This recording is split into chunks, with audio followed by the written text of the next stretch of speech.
तो डायरिया में हम इसके कॉजेज़, इसका सिम्टम्स, ट्रीटमेंट और प्रिवेंशन इस वीडियो में हम देखने वाले हैं। तो देखिए, जो सबसे पहला है कि इसके कॉजेज़ क्या क्या होते हैं।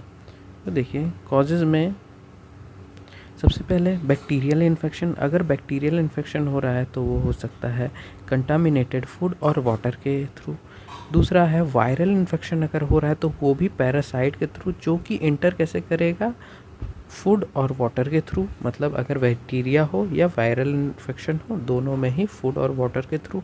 साथ में अगर फूड का इनटॉलरेंस है, मतलब अगर आपकी इनएबिलिटी टू डाइजेस्ट है, जो डाइजेस्ट नहीं कर पाते हैं लैक्टोज को, या फिर जो शुगर में मिल्क में जो शुगर होता है उसे नहीं कर पाते हैं, या फिर जो लोग ओवर यूज़ करते हैं किसी अल्कोहल को या फिर लेग्जेटिव्स को यूज़ करते हैं, वो ये सब कॉज हैं किसके लिए, डायरिया के लिए। साथ में और क्या कॉज हैं, तो देखिए कुछ लोग मेडिकेशन लेते हैं जैसे कि एंटीबायोटिक्स की और एंटासिड्स की, तो उनमें भी कुछ पाए जाते हैं जैसे कि मैग्नीशियम, जो कि क्या काम करते हैं, तो वो भी लेग्जेटिव का काम करते हैं। लेग्जेटिव मतलब डायरिया कॉज कर जाते हैं। साथ में और किस कंडीशन में ये चीज़ें हमें, तो देखिए मेंस्ट्रुअल साइकिल में मेंस्ट्रुअल क्रैम्प जो आते हैं उनमें भी हमें डायरिया की कंडीशंस मिलती है, या फिर ज़्यादा स्ट्रेस ले रहे हैं या फिर पैनिक अटैक आ रहे हैं, उस कंडीशन में भी डायरिया के कॉजेज़ मिलते हैं। इनमें सिम्टम्स मेनली क्या क्या मिलते हैं, तो देखिए सिम्टम्स जो हैं वो बहुत ही, जैसे कि वाटरिंग, जो हम स्टूल पास करते हैं वो लूज़ और वाटरी होता है। साथ में फ्रीक्वेंट बाउल मूवमेंट्स, जो बाउल मूवमेंट्स हैं जैसे कि बार बार टॉयलेट का यूज़ करना बार बार, तो ये जो है ये फ्रीक्वेंट होता है विद इन 20 to 25 मिनट्स, या फिर किसी को 25 मिनट्स में, किसी को हर घंटे, या फिर किसी को ऐसा भी होता है कि हर 5 मिनट में भी ऐसा कुछ देखने को मिलता है। साथ में इसमें हमें क्रैम्पिंग और पेन मिलता है एब्डोमेन में, नौसिया होता है और ब्लोटिंग मिलता है, और इसके साथ ही फीवर मिलता है और ब्लडी स्टूल मिलता है। ये डिपेंडिंग ऑन द कॉज की डिपेंड करता है कि कॉज क्या है, उसमें हमें ब्लडी स्टूल भी देखने को मिलता है। ठीक है, इसके बाद हम इसकी ट्रीटमेंट क्या करेंगे, तो ट्रीटमेंट में,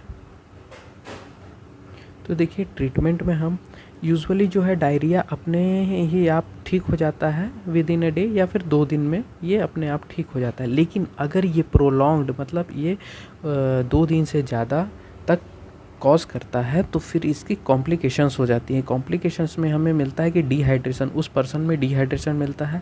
साथ में डिहाइड्रेशन के साथ ही हमें फीवर मिलता है, जो कि 102 डिग्री फ़ारेनहाइट का मिलता है। साथ में ब्लडी स्टूल, जो कि ब्लैक कलर का हो सकता है या टेरी कलर का हो सकता है।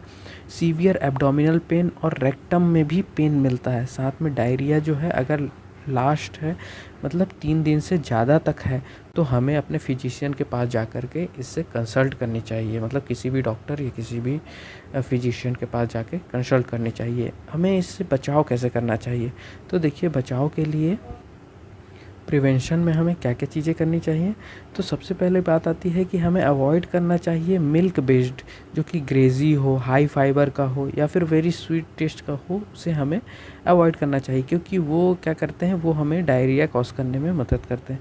साथ में हमें अवॉइड करना चाहिए कैफ़ीन को और अल्कोहल को।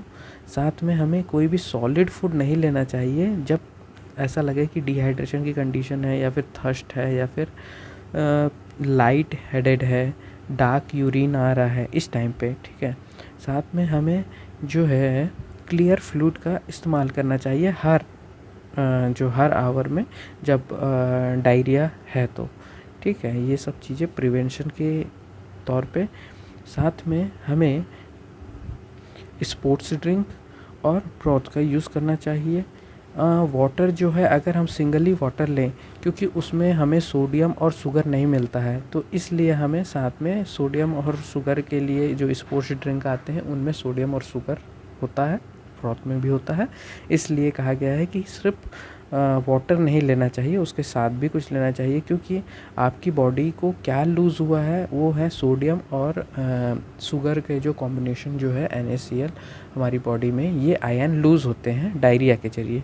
अवॉइड क्या करना चाहिए इसके साथ ही, तो देखिए हाई शुगर ड्रिंक्स जो होती हैं उन्हें अवॉइड करना चाहिए, जैसे कि एप्पल जूस है, ग्रेप्स जूस है, सोडा है, ये सब जो होते हैं ये और डायरिया का को बढ़ा देते हैं, ठीक है, और परसिस्टेंट रख देते हैं।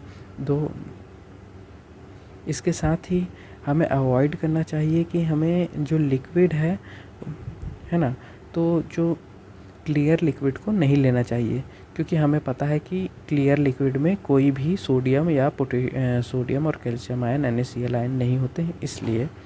फिर इसके बाद है कि जो मील है वो 12 आवर के पहले कोई भी नॉर्मल डाइट ले लेना चाहिए, क्योंकि आपका जो पूरा जो डायरिया है, डायरिया में पूरा स्टूल निकल चुका है, तो इसके बाद आपको नॉर्मल डाइट ले लेना चाहिए। डॉक्टर सजेस्ट करते हैं एक नाम को जिसको बोलते हैं BRAT, ब्रेट। इसका मतलब होता है कि बनाना, राइस, फिर एप्पल सोर्स और टोस्ट। इसका मतलब ये क्या होते हैं, तो ये लो इन फाइबर होते हैं, जबकि इसमें फ़ैट भी कम होता है और शुगर भी कम होता है, इसलिए इनको यूज़ करने को कहते हैं।